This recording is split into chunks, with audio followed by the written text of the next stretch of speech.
free speech absolutism by intelligence.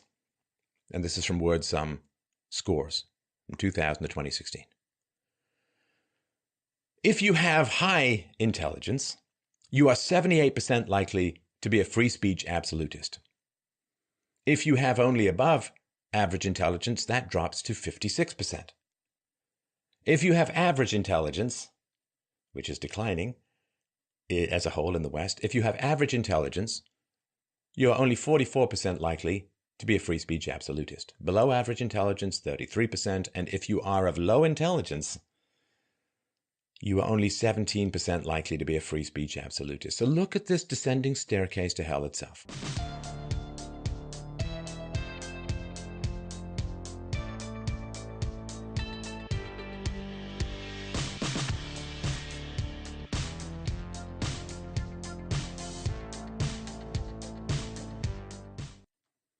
This is an essential presentation for you to process, to understand, and please to spread. And it answers the question why demographics are so important. When you change a country's fundamental demographics, you also change its fundamental values, because not all demographics, not all slices and dices of society support values such as free speech in equal measure. And if you believe, as I do, that free speech is the value that underpins and protects all of our other values and freedoms, you will understand why it is so essential to ask and answer this question: who actually supports free speech? While many claim to support free speech in the abstract, when confronted with uncomfortable real-life decisions or the principles behind freedom of speech, people can display markedly different attitudes. So in an attempt to demonstrate trends in free speech and the demographics which support it, we turn to the comprehensive data made available through the General Social Survey. So since 1972, in America, the General Social Survey, or GSS, has collected, and I quote, data on contemporary American society in order to monitor and explain trends and constants in attitudes, behaviors, and attributes. Since the GSS adopted questions from earlier surveys, trends can be followed for up to 70 years.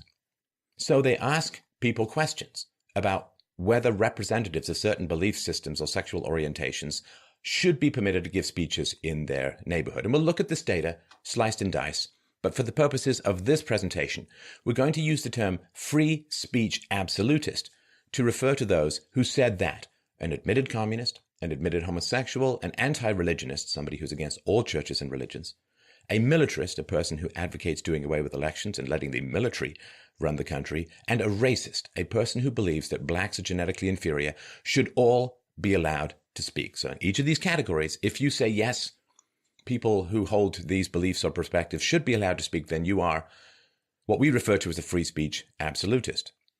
Now, the data in the GSS, of course, it has limitations. We'll discuss those limitations during the course of this presentation, but it does provide an indirect sampling over a very extended period of time and provides insight unavailable from a direct short-term survey. So now we're going to dig into the demographics and ask which demographic bases actually do support freedom of speech. Now, just before we do that, though, I wanted to mention something. So we are going to talk about zoomed out, large-scale views of particular population slices by race, by political orientation, by gender, and so on. Now, I just would like you to understand something in particular. So, you don't judge individuals according to their categories. You can't rationally judge individuals according to their categories, but when you zoom out and you look at larger pictures, well, categories begin to take on distinct characteristics. And I'll give you some examples so you understand what I'm talking about. This is a sensitive issue. I want to be aware of that and help you through it. So let's say you run an insurance company. Are you going to give different life insurance rates to smokers versus non-smokers? Well, of course you are. I mean, assuming you're legally allowed to, because the odds are, like half of smokers die from smoking, so the odds are that smokers are going to die sooner than non-smokers, which means they have less chance to pay into the insurance pool, which means that they're going to be more costly, so you're going to charge more for smokers than non-smokers. Now, if you meet an individual smoker, can you say for certain that he's going to die sooner than an individual non-smoker? Well, no. I mean, there's some slight odds and so on, but it's only when you zoom out that you can start making these big decisions. If you've been a young man and tried to rent a car, a lot of car companies won't rent to you if you're a young man under the age of 25. Now, can you prove that every single young man under the age of 25 is going to get involved in a car accident? No. But when you look at a large enough data set, you have to make decisions based upon that. If you're running a political campaign, do you campaign in places where people will overwhelmingly support you or overwhelmingly oppose you? Well, probably not. Even though each individual within those regions may either support or oppose you, and you can't judge each individual, but you're trying to focus on the swing states or the swing areas and so on where you can make a difference. You can't look at any woman and say, well, you're shorter than the average man. Right? Each individual woman, there's a good chance that she could be taller than the average man. But when you zoom out and you look at a big enough data set, you can confidently say that women are shorter on average than men. So again, this is not about judging individuals, but the demographics really, really matter. I just really want you to understand that. So you don't take this data and then say, well, I know an exception to this rule, and therefore that rule is invalidated. If you know an exception to the rule, you're looking at too small a data set. So I really, really wanted to point that out. The sources, of course, we'll put below. Oh, one other point as well. If you find these presentations helpful, please, please help. Pay us for the research, pay us for the compilation, pay us for the production time and values and expense at freedomainradio.com/donate. We don't take ads, entirely dependent upon you. freedomainradio.com/donate. All right. Thank you for that little aside to let us look at the data. Oh, and if you're just listening to this, you might want to watch the presentation. It's a pretty visual affair. So, should X category of people be allowed to speak? This is the data from 1972 all the way through to 2016. And we've got these 5 categories. Remember, should a communist be allowed to speak? Should a racist be allowed to speak? Should an anti-religionist be allowed to speak? Should a homosexual be allowed to speak? Should a militarist be allowed to speak? Now, which one of these things is not like the other? Well, communist, racist, anti-religionist, and militarist, these are ideologies or categories of belief. Homosexual is sexual orientation. So it's a little different. Listen, these aren't necessarily the questions that I would have asked people. These may not be the questions that you would have asked people. I do think that these categories skew a little bit to the left, insofar as the left tends to be a little bit more favorable to communism than the right. They tend to be very much more concerned with racism, a little bit more concerned with racism. They tend to be, because they're more secular, less hostile to anti-religionist, militarist, I think both groups are opposed to, and so on. And so, in general, there's some positive trends here. You can see all of these lines, communist, racist, communist, anti-religionist, homosexual, and militarist are all on the upward trends of, yes, we should allow them to speak. What has actually declined, the only one that has declined, is racist. And that's really quite an astonishing thing. One of the problems, of course, is that when you want to talk about demographics, then you end up talking about immigration. But if everyone who talks about immigration or restricting immigration or controlling immigration or taking a pause in immigration, if everyone who says anything like that is instantly branded a racist, then, of course, their free speech is minimized according to this kind of data. And I also wanted to point out, too, so thinking that blacks are genetically inferior is an abhorrent position. But I would say, in general, if you look at something like communism, well, communism has killed close to 100 million people in the 20th century alone. How did we know it wasn't going to work? Well, let's just say there were a few red flags. If you look at something like militarism or having a authoritarian or fascist style government, well, democide, or the murder of citizens by government, reached a total of 250 million in the 20th century alone. Outside of wars, just citizens killed by their own governments. And so, 100, 200, 300 million, if you aggregate all of these together, that's quite a lot of death. Racism is a thought crime, and it is a wrong and base position, but nonetheless, it is not something that has directly caused the deaths of hundreds of millions of people, which if you stack communism and militarism together, you get to. So I just think in terms of the body count, in terms of the death count, our perspectives may have gotten just a little off base. And here we can see something quite interesting, which is there's no Republican here. And one of the big problems that's occurring at the moment, which we'll discuss over the course of the presentation, is the issue, or the question, that Republicans are having a good deal of trouble trying to speak on increasingly radical leftist campuses in the West, or in America in particular. So now let's look at the support for the question, should communists be allowed to speak? We're going to look at these categories and the long-term trends by political identification, which is, of course, Republican and Democrat and Independent. Gender, we're going to limit it to men and women, and ethnicity, largely limited to whites and blacks. So this is the question that was actually asked in the survey. Now, I should like to ask you some questions about a man who admits he is a communist. Suppose this admitted communist wanted to make a speech in your community. Should he be allowed to speak or not? So here you can see the breakdown by Democrat, Republican, and Independent. Democrat in the blue. So Democrat, there has been a significant improvement in the willingness to let a communist speak. Same thing with Republicans. Independents were more open, even back as far as the early 70s, almost 20 points more open than Democrats to allowing the communist to speak. So some upward trends here, with independents already being in the good or decent category of this.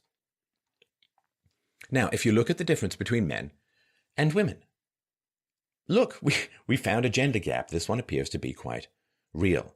Should a communist be allowed to speak in your community? Men have in general been significantly more favorable to the free speech of communists than women have. That is very, very interesting. Now, if you look at one of the challenges that is facing higher education in the West these days is the deplatforming of people found to be abhorrent by students, by even faculty sometimes. As more and more women have come into college and tolerance for opposing views has decreased, this graph may be an avenue to exploring that, in that men tend to be far more favorable for free speech for communists than women are. We'll see as this goes forward how it plays out. But this is quite significant. This is sometimes 10 points, sometimes close to 15 points. If you just look at 2016, women are at 65% sure they can speak, and men are at 75% sure the communists can speak. That is a pretty significant gap. Now, what about whites versus blacks? Now, I'm just going to point out right up front here in 86, there's a big flip between the two. I don't know what was going on there. We could theorize, but it would be tough to come to a conclusion. But in general, you can see here that whites are more favorable for the free speech of communists than blacks are. And it is, again, quite a significant gap, close to 20 percentage points differences between whites and blacks in some instances. And where we land in 2016, fewer than 60% of blacks think that communists should be allowed to speak in the community, while close to 75% of whites say, sure, should be allowed to speak. So again, we have a gender gap, and we also have a racial gap in support of free speech. So with regards to anti-religionists, should they be allowed to speak? Again, we see here a gap between men and women, not quite as wide as the communist gap, but significantly important. So men, again, more open to allowing anti-religionists to make their case in the public square, in the local community. And the gap, it's hard to say exactly where it is it has ended up, 5, maybe 7 points at 2016, but still you can see here quite clearly that men are more pro-free speech for anti-religionists than women. Now, looking at whites versus blacks, again, we see a similar gap, but that same hiccup in the late 80s. But here we can see the quite significant gap that whites are far more favorable to allowing an anti-religionist to speak as opposed to blacks. And this gap has not been particularly closing and has ended up in 2016 even further apart than prior times, and it's quite a significant gap.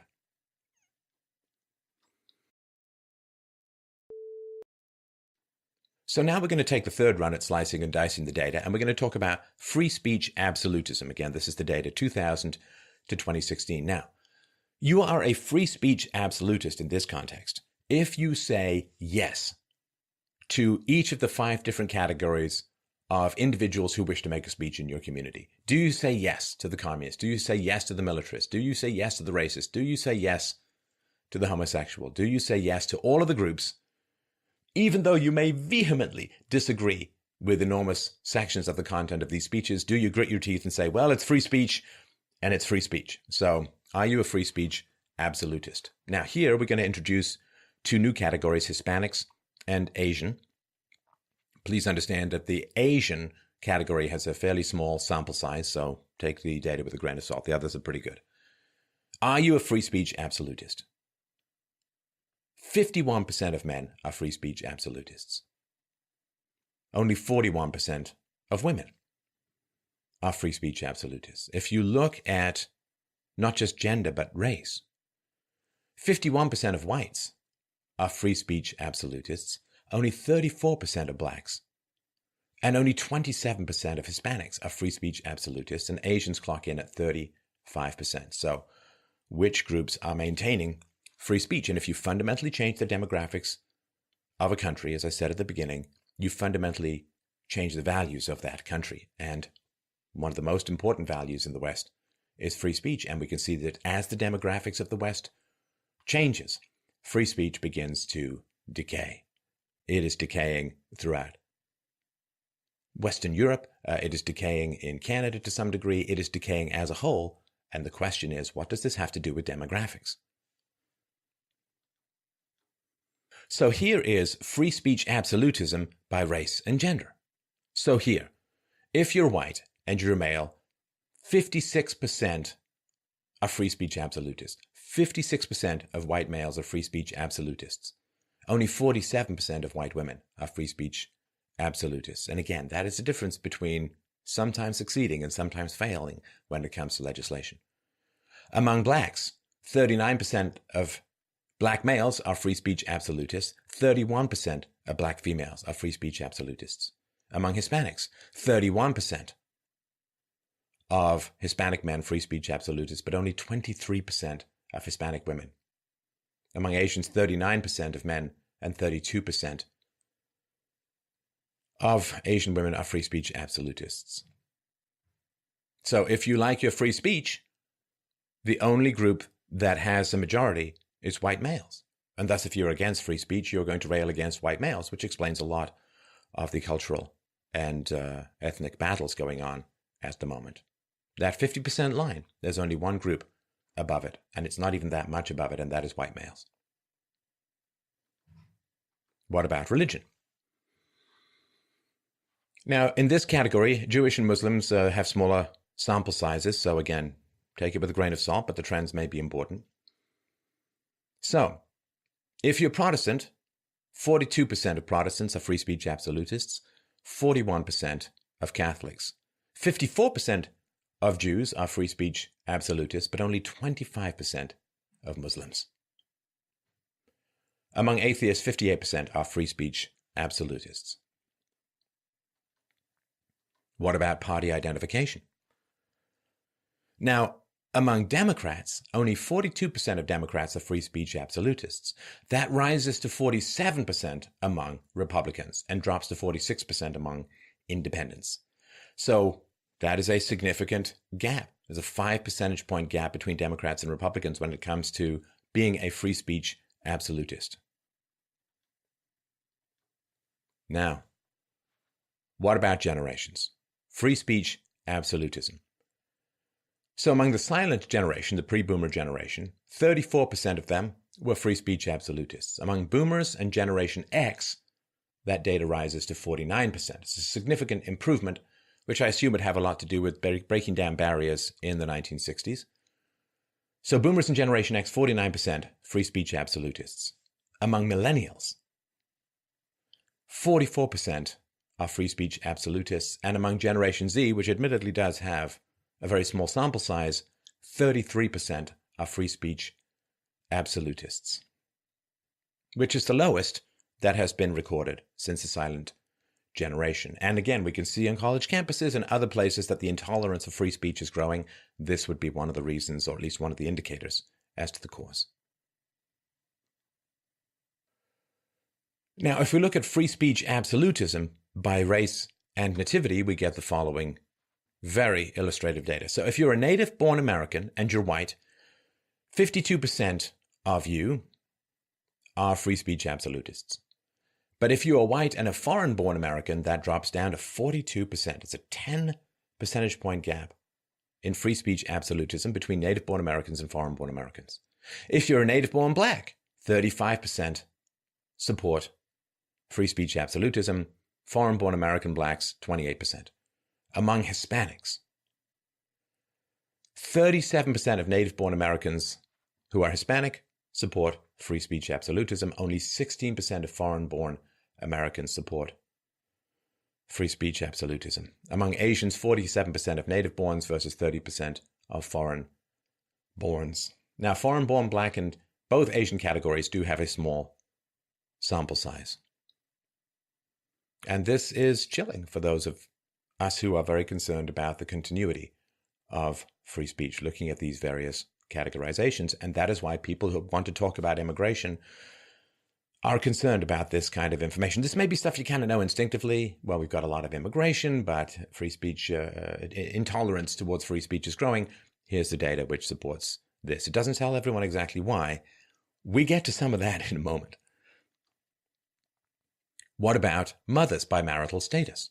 Free speech absolutism. So if you are a mother and you are married, then 46% of you will support free speech absolutism. If you have children and you are divorced, only 43% of you will support free speech absolutism. And if you are a single mother in this category, you have children but you've never been married, only 35% of you will support free speech absolutism. Next, why? Well, we can come up with all kinds of complicated explanations. But there may be one graph that puts it all in perspective, and my money is on the next one. Free speech absolutism by intelligence. And this is from WordSum scores from 2000 to 2016.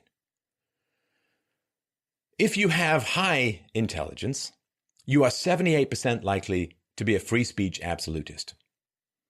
If you have only above average intelligence, that drops to 56%.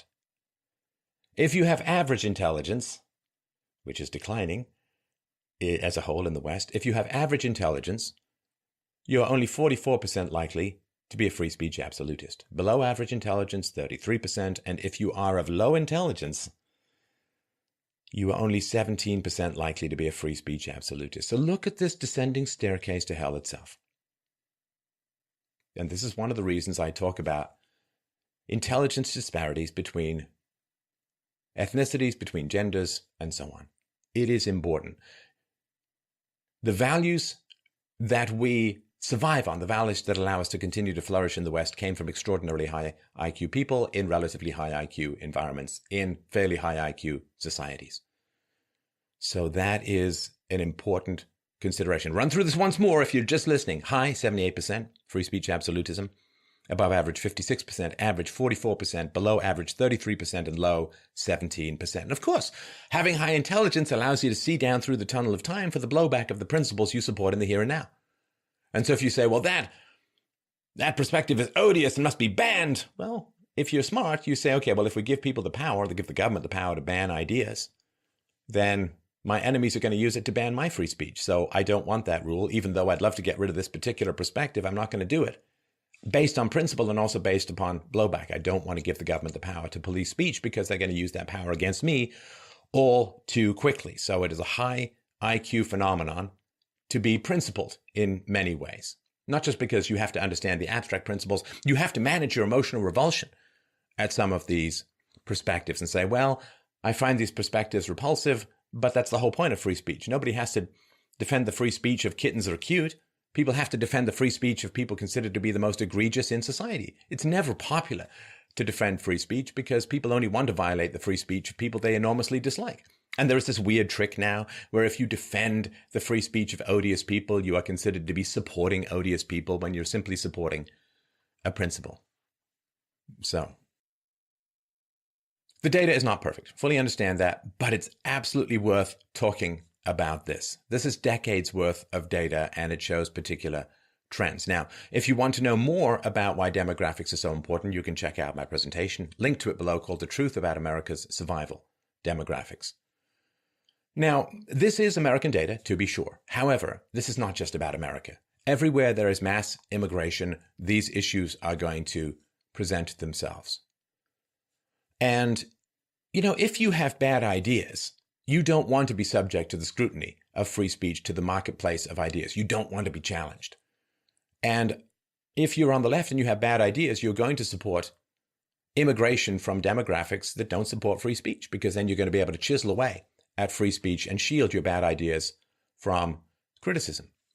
And as we can see, one of the things that's happening on college campuses is the intelligence thing, to me, is the key, that the smarter you are, the more you support free speech.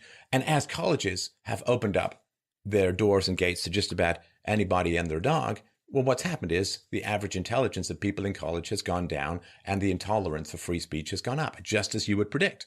It used to be that only 10% or so of people went to college. Now it's 40%, 50%. It's not like people have just become magically smarter. What has happened is colleges have lowered their standards, allowed more people into college, and thus you see a diminished respect for free speech because you have lower intelligence on average in college. So, yeah, demographics do matter. These are facts. Various groups do not hold the same values. And that's really important. Hey, diversity in thought is wonderful. I have debates, I have conversations. Diversity of thought is great, but diversity of thought is only protected by free speech itself. You cannot get diversity of thought if you lose free speech. You get police speech, you get suppression, you get fear, you get self-censorship, you get a diminishment of engagement in the public sphere if you lose free speech or free speech gets chipped away at. So diversity is only possible if we defend free speech in an absolute manner. But if diversity means bringing into your country or having within your country more and more groups who are hostile to the idea of free speech as a principle, you will lose diversity of thought. You will lose diversity of argumentation. You will lose your free speech. And then you lose the diversity that free speech is designed to protect. And this hostility towards freedom of speech is something that really needs to be understood and processed. Liberals say you should not fear the other. Leftists say you should not fear the other. But if the other doesn't support your foundational values, there is a problem when demographics begin to shift. And of course, liberals. I mean, look at liberals' relationship to Trump supporters. They hate them. They will attack them. They will denigrate them. They're, the media and constantly 90% negative coverage of Trump. And so they're not that much into diversity. They have their enemies who they hate. And yet if anyone else says, I'm a little bit uneasy about changing demographics, affecting the values that my ancestors fought and bled and died to hand to me, you're a bigot. Well, so if you love free speech, if you wish to defend and protect free speech, then it's your native-born white males who are your demographic. Native-born white males in America are the most staunch defenders of free speech. No other group really comes even close. So when I talk about demographics, I'm not talking about it because I dislike the other. I'm talking about it because I like free speech. And I can read numbers, and I understand data. And data, like demographics, is destiny.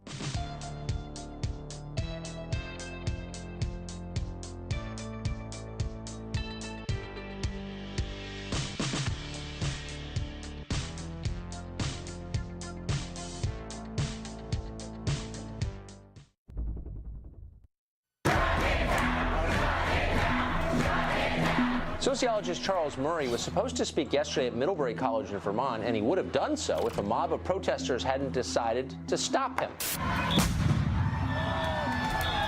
UC Berkeley is in turmoil tonight, real turmoil, as rioters set fires and forced the cancellation of a speech by writer Milo Yiannopoulos. If you have an idea that doesn't fall within the narrow spectrum of currently popular left-wing views, you can expect harassment, bullying, physical attacks. If you're trying to give a speech, a disruptive protest is almost a certainty. How did this happen? Today was no exception. Sociologist Charles Murray went to Notre Dame today, and a mass of people showed up to get mad. Dr. Charles Murray is an acclaimed yet controversial social scientist with decades of research in issues like socioeconomics, race, the American culture, and now the 2016 election. But today, Dr. Murray was greeted by protesters here on the campus of Notre Dame because students disagree with some of the conclusions in his book, in which Dr. Murray writes that a person's intelligence depends on a few key factors, including genetics, upbringing, class, and race. Yeah, I do think he's promoting a racist agenda. One of the definitions of racism is believing that you're superior, that your race is superior to another. And in his book, The Bell Curve, he clearly states that he believes black people are less intelligent than white people. He also says he believes Eastern Asians are more intelligent than white folks. One particular passage that students seem to be outraged over in one of his books is when Murray writes that little boys who grow up without fathers tend to reach adolescence unprepared for life. Protesters basically say Murray's research is bogus because he's racist, while others say Murray is simply presenting the hard truths from his research. People on the left, such as those who have gathered here, will take out little snippets of those quotes, little pieces of analysis, and they'll present it as if he's like, some white supremacist or Nazi, and putting ideas onto him that he didn't actually express. And I think that that's the source of a lot of the controversy around him. Not actually what he believes, but rather what they want him to believe in order to have this kind of gigantic controversy. Ideology that they're being fed at the moment is flourishing because of the safe space culture and the trigger warning culture, because it can never be interrogated, because it can never be challenged. The most recent person silenced in this manner is Ann Coulter. Ms. Coulter's announcement that she intends to come to this campus on April 27th without regard for the fact that we do not have a protectable venue. Security is the new shut up. They kept piling on, requirements, ruses. You can't speak in the evening. You have to speak in the daytime when kids are in classes. We're not sure which room you're going to use. We won't tell you to the last minute. You have to exclude everyone except students. And although the intermediaries kept encouraging me to say, this is unfair. They never do this to liberals. I kept saying, nope, I'll do it. Yeah. Okay.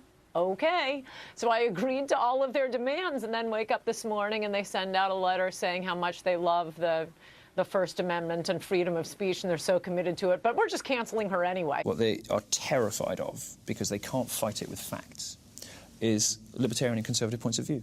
My view is basically that universities, institutions of higher education should be able to make value judgments about quality of speaker, not ideological tests, not about whether the speaker is not mob rule or popularity contests, but judgments about the quality of the speaker and that speaker's suitability for a speech at an institution of higher education.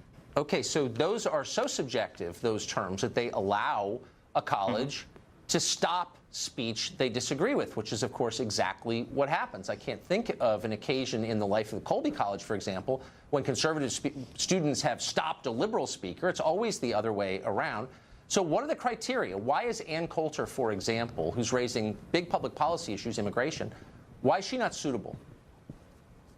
Well, a couple of points on this. One is that if you look at, it's a wonderful service by the Foundation for Individual Rights and Education. FIRE provides a database of disinvited speakers or disinvitation attempts. And if you look at that, you'll see that it's actually not always from the left that the disinvitation or no platforming happens. So I want to just correct that.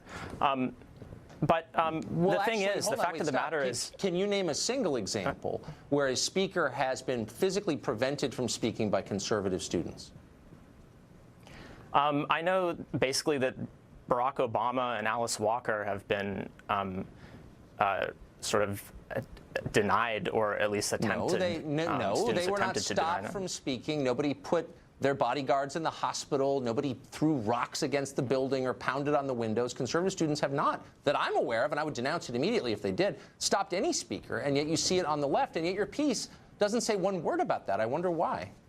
The conflict is not just left-wing radicals being violent, it's also right-wing radicals putting on body armor and coming there for a fight as well. Okay, but the right-wingers, to the extent they exist, are not the ones who stopped a series of speakers from speaking. They were 100% on the left.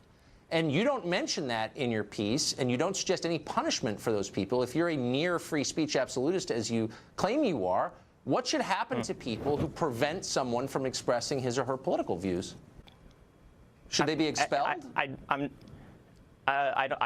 not really in the. It's not my interest in adjudicating punishment to these people. Why not? In other words, because it's not my role. The obligation of any authority right now is to say Ann Coulter can speak, and we will protect her.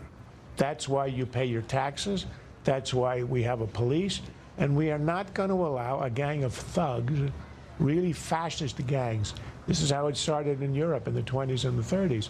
Fascist gangs would literally intimidate their opponents to the point where they became dominant. I don't think they're going to take over. This is not Mussolini. But nonetheless, it is very disturbing that in America, somebody cannot speak because there are thugs who threaten violence. Time now for campus craziness, and in that category, no school comes close to matching Evergreen College in Washington State. If you've been in a coma for the last month, here are the basics. Student activists sought to kick all white people off campus for an entire day. Brett Weinstein, who's a biology professor there and a self-described progressive, refused to leave. He said that was wrong. He was subsequently harassed by a mob howling for his job. Instead of sticking up for their colleague, meanwhile, dozens of Evergreen professors have called for Weinstein to leave, calling him the villain, demanding he be investigated. The protest of my class occurred because I sent an email to the staff and faculty email list protesting what we call day of absence. In this case, day of absence was being reversed by the organizing committee, and white people were asked to leave the campus. It was not that we were forced to leave, but we were asked to leave, and it was made very clear that leaving was an act of allyship with people of color, and therefore not leaving, if you were white, meant that you were not an ally. And you refused to leave.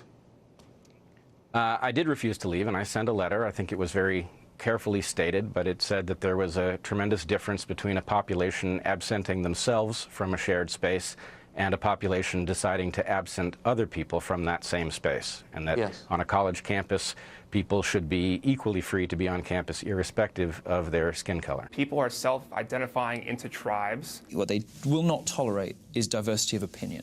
Hate speech is speech that comes out of the rhetoric that targets certain groups or individuals because of who they are or their social location in society. We know that people like to espouse white nationalist and white supremacist views at campuses around the country. There is no offensiveness exception to the First Amendment. Traditionally, colleges have been a place where people can say what they think, even if other people disagree. What's new, and I'm old enough to remember it, is that now students like you are saying, no, you're not allowed to express those views here. Yes, that's a new thing. Yes, it is. It is a new thing, and it's because we are now at a space in society where we're concerned for the safety of people, right? And so we have a change in society where we are no longer allowing groups of people to be targeted and come under the harm that how many, just at Denison, I've been to Denison in Granville, Ohio. How many students have been killed by white supremacists on your campus recently? No, nobody's been killed by white supremacy, but I'm sure that there are a lot of people living under the stress of white supremacy. So it's about enabling people to carry out microaggressions, rather that be the use of, the N-word, the use of different speech. And we're not just talking about but what about, hold on, when you watch television and you see, like in Berkeley, people with black handkerchiefs over their faces hitting other people with chair legs or spraying them with bear spray. That's actual violence, I think you'd agree. And they're on the left. Does that kind of challenge the storyline? And the violence that's occurred from the left has been entirely reactionary to the white nationalist violence that has come from groups like the KKK and come from white nationalists. Because white nationalists are completely invested in violence. We looked at the top 50 diversity officials at the top 50 schools in America. We found on average, the average diversity officer, which is basically a PC police in other terms, is making $175,000 a year. The highest one making over $300,000 a year at UVA here in our state of in Charlottesville. And we found that average salary, $175,000, that's 3 times the pay of the average police officer in America. And for everyone wondering why are colleges so expensive these days, it's because we're hiring all these administrators. A demoralizing new study finds that a majority of America's young people oppose the First Amendment. I think one hypothesis is that students don't truly appreciate what the First Amendment is, and that part of the First Amendment isn't a right not to be offended. Hundreds of colleges around this country have policies encouraging students to report any offensive speech or other crime think they overhear from their classmates. Once such thought crime is reported, squads with Orwellian names like bias incident response team swoop in and impose all manner of penalties.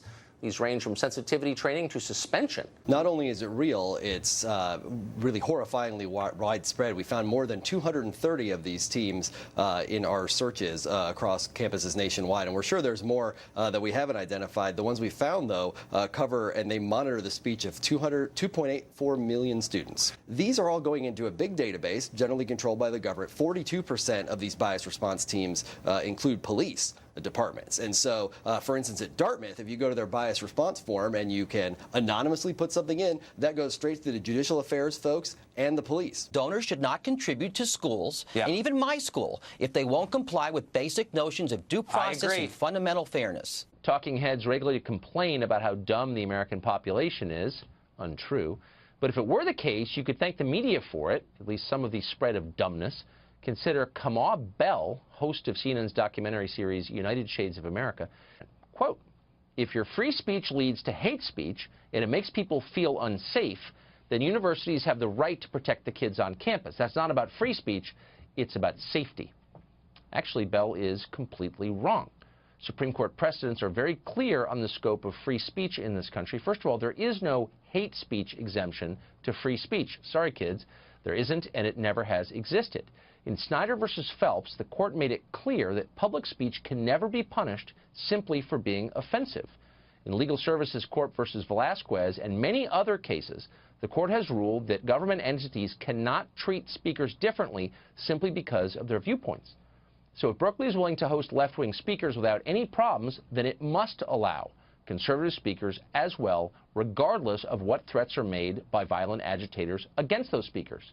This is completely unambiguous. It is not a matter of opinion. It is settled law.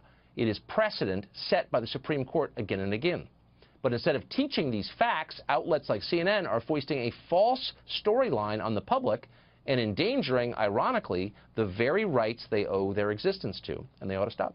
The one thing that used to unite left and right, even in the bitterest times in the 50s, McCarthyism, people would say things like liberals would say, I don't support anything you say, but I'll defend your right to say it.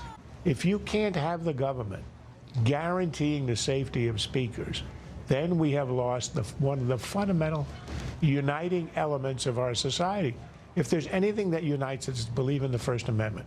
Believe in free speech. Whenever you talk about America, what makes us unique, we believe in liberty. It begins with religious liberty, and it also begins with free speech. If we can't get agreement on those principles, then we really are in a dangerous situation. It is, I think, a manifestation of decadence, of a civilization that doesn't have enough confidence in its own righteousness in the end. For all of our flaws, if you don't have that kind of civilizational consciousness, you're finished.